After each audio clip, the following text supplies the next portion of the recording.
Guys, आज हम लोग बात करेंगे वेरिएबल के बारे में इन पाइथन। जो भी लैंग्वेज आपने पढ़ा होगा, पहले सी पढ़ा होगा, जावा, दो चीज़ें सभी लोग पढ़ते हैं। अगर आप कॉलेज में हैं या फिर ऐसे ही लर्निंग पर्पज से सीख रहे हैं तो बेसिकली दो चीज़ें सभी को लगभग आती होंगी, सी और जावा, C++ साथ में। अगर आपको आता है, आपका अगर पाइथन फर्स्ट लैंग्वेज नहीं है, अगर आपने पहले से सी या जावा या फिर C++ ऐसा कुछ पढ़ा हुआ तो शुरू के कुछ समय आपके लिए है। अदरवाइज़ ये कुछ शुरू का जो 1-2-4 मिनट होगा वह आपके लिए नहीं है। आप डायरेक्ट पाइथन वाला जो वेरिएबल मैं बताऊंगा उस पर आप जा सकते हैं। ये मैं क्यों डिस्कस कर रहा हूँ, बिकॉज जिन लोगों ने सी या जावा पढ़ा है और फिर अब पाइथन पढ़ रहे हैं उनको बहुत प्रॉब्लम होगी। मतलब दोनों का जो डेफिनेशन है वेरिएबल का वो अलग अलग है। ठीक है, मतलब कहने का मतलब ये है कि एक वैसा बच्चा जिसको कुछ भी नहीं आता है उसको सिखाना ज़्यादा इजी हो जाता है। उसको अगर मैं पाइथन सिखाऊं तो ठीक है, बहुत आसानी से वो समझ लेगा, उसके दिमाग में कोई कन्फ्यूज़न नहीं रहेगा। लेकिन एक वैसा बच्चा जो पहले से सी और जावा जानता है उसको मैं पाइथन सिखाऊं और वही वेरिएबल जो उसने वहाँ सीखा है वही वेरिएबल मैं यहाँ बताऊँ और दोनों का अलग अलग कॉन्सेप्ट बताऊँ तो उसको कन्फ्यूज़न बना हुआ रहेगा। तो ये कन्फ्यूज़न उसके दिमाग में ना रहे, इसीलिए मुझे दोनों का कॉन्सेप्ट बताना पड़ रहा है और दोनों के बीच क्या डिफरेंस है ये बताना पड़ा। दोनों का कहने का मतलब कि सी और जावा में जो वेरिएबल आप पढ़ते हैं और जो पाइथन में आप वेरिएबल पढ़ते हैं दोनों में क्या डिफरेंस है ये मुझे बताना पड़ेगा, जिससे कि जो लोग सी और जावा से आए हुए हैं उनको कन्फ्यूज़न ना हो वेरिएबल कॉन्सेप्ट को लेकर। और जिन्होंने सी और जावा नहीं पढ़ा है उनके दिमाग में तो कोई कन्फ्यूज़न रहेगा ही नहीं, उनको बस जानना है कि पाइथन में वेरिएबल क्या होता है और कैसे काम करता है।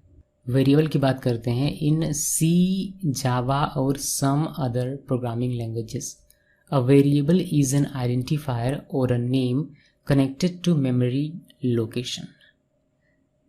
आप सी और जावा की बात करें तो उसमें जो आप वेरिएबल बनाते हैं उसका कनेक्शन मेमोरी लोकेशन के साथ होता है। फिर से सुनिए, सी, जावा या फिर कुछ और प्रोग्रामिंग लैंग्वेजेस हैं जिसमें आप वेरिएबल बनाते हैं तो उस वेरिएबल का कनेक्शन मेमोरी लोकेशन से होता है। इस डेफिनेशन का क्या मीनिंग है मैं आपको एक एग्जांपल के थ्रू समझाता हूँ। जैसे कि मैंने लिखा a = 10। मैंने a एक वेरिएबल है मेरा जिसको मैंने वैल्यू असाइन किया है 10। अच्छा, पहले वेरिएबल का कंसेप्ट समझ लीजिए कि कैसे क्या काम करता है, बिहाइंड द सीन क्या हो रहा है, फिर मैं आपको बताऊंगा कि वेरिएबल को लिखते कैसे हैं और वेरिएबल को लिखने का रूल क्या है। ठीक है, लेकिन पहले बिहाइंड द सीन वेरिएबल कैसे काम कर रहा है, क्या पीछे काम हो रहा है इसका इंटरनली, उसको देख लीजिए। ठीक है, वही मैं आपको यहाँ बता रहा हूँ।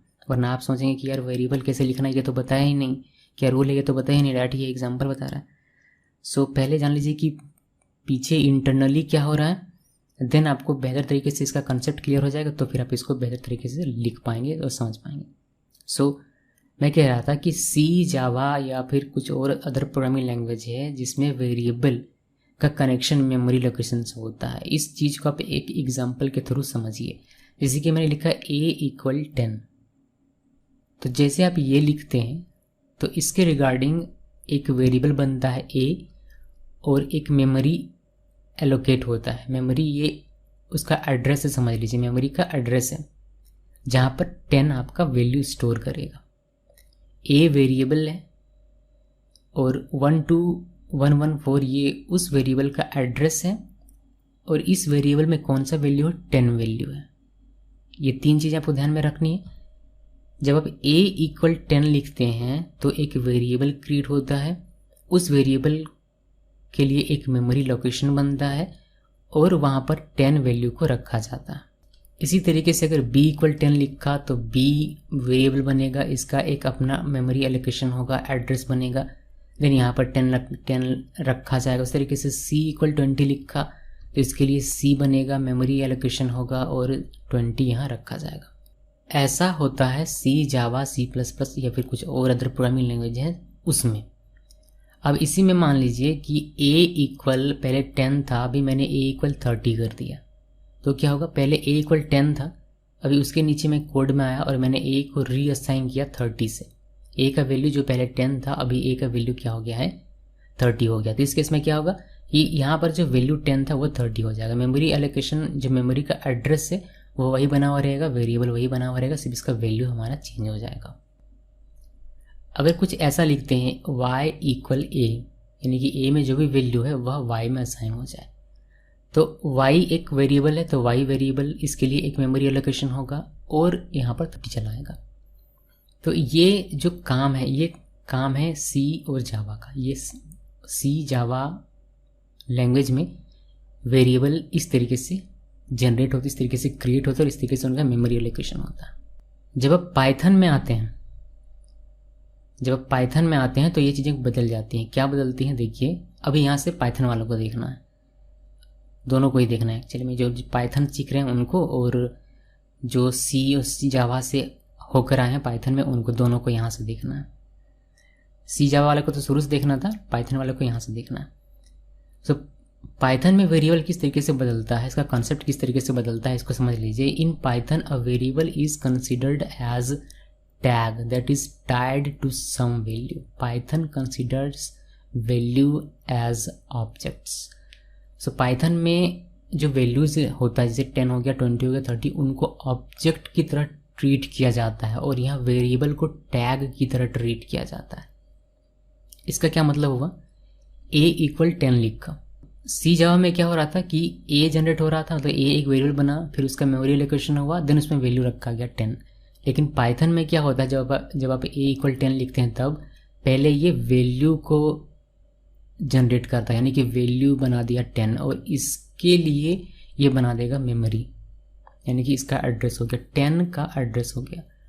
और a टैग की तरह काम करेगा, मतलब आप एड्रेस को याद नहीं रख सकते हैं, इसलिए सिर्फ एज अ टैग a मतलब 10, लेकिन जो मेमोरी का एड्रेस है वो वैल्यू के लिए ना कि वेरिएबल के लिए। पहले क्या हो रहा था, जो हमारा एड्रेस था 12114 ये एड्रेस वेरिएबल के लिए था सी जावा में, लेकिन पाइथन में ये जो एड्रेस है ये एड्रेस वैल्यू के लिए। क्लियर है, मतलब दोनों में डिफरेंस समझ में आ रहा है।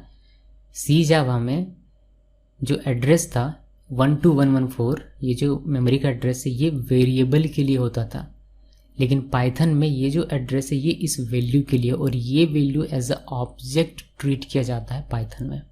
इसी तरीके से अगर एक और हमने वेरिएबल बनाया, उसका हमने वैल्यू असाइन किया 10, तो इस 10 के लिए एक मेमोरी जनरेट होता है, लेकिन और बी इसका टैग बनेगा, लेकिन ऐसा नहीं है। सी और जावा में देखें तो वहाँ ऐसा है, जब आप a = 10 लिखा आपने तो ऐसा मेमोरी एलोकेशन हुआ, फिर b = 10 लिखा तो ऐसा मेमोरी एलोकेशन हुआ, ये सी जावा में होता है। लेकिन पाइथन में ऐसा नहीं होता। पाइथन में क्या होता है, जस्ट बिकॉज 10 जो वैल्यू है वह पहले से मेमोरी में है, यहाँ आप देखेंगे 10 पहले से मौजूद है, जिसका टैग a है और इसका मेमोरी एड्रेस क्या है 12114 है। तो अगर आप ये 10 वैल्यू पहले से है और आप फिर से b = 10 लिख रहे हैं तो ये मेमोरी एलोकेशन इस वैल्यू के लिए दोबारा नहीं करेगा, बिकॉज ये वैल्यू पहले से मौजूद है। इसके वजह ये क्या करेगा कि सिंपली b को टैग कर देगा इस वैल्यू के साथ, यानी कि a भी अब 10 को टैग किया हुआ है और b भी 10 के लिए टैग है, यानी कि a प्रिंट करो या b प्रिंट करो आपको 10 मिलेगा जिसका एड्रेस सेम है।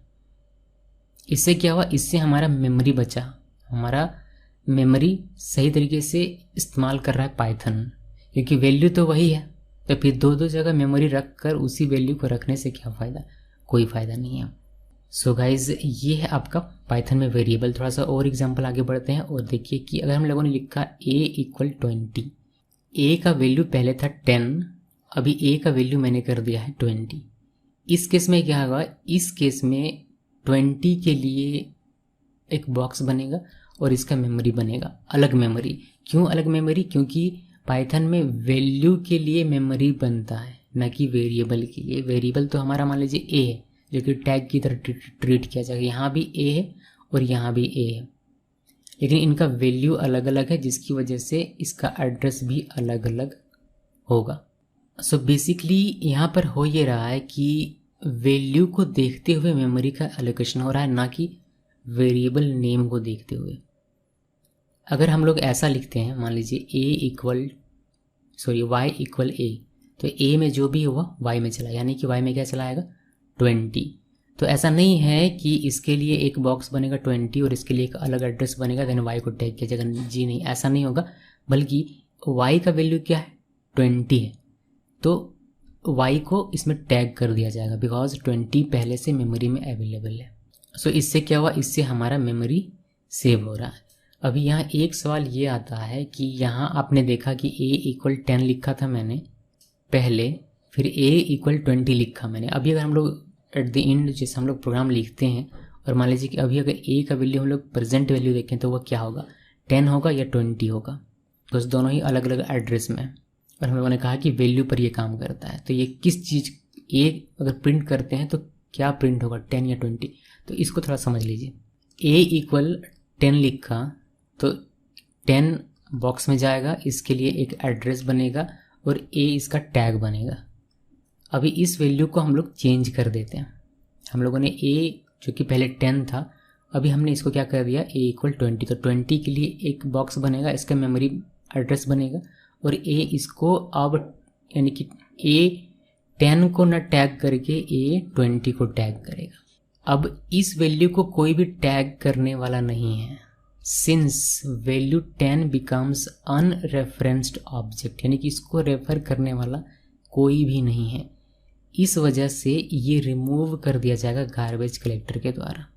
सो अगर कोई वैल्यू ऐसा जिसका कोई रेफरेंस नहीं होता है तो उस केस में उसको गार्बेज कलेक्टर क्लियर कर देता है, रिमूव कर देता है। सो यहाँ आपने देखा कि जैसे आप इस a का वैल्यू चेंज कर देते हैं 10 से 20 तो a इसको टैग करने लगता है बजाय इसको टैग करने के।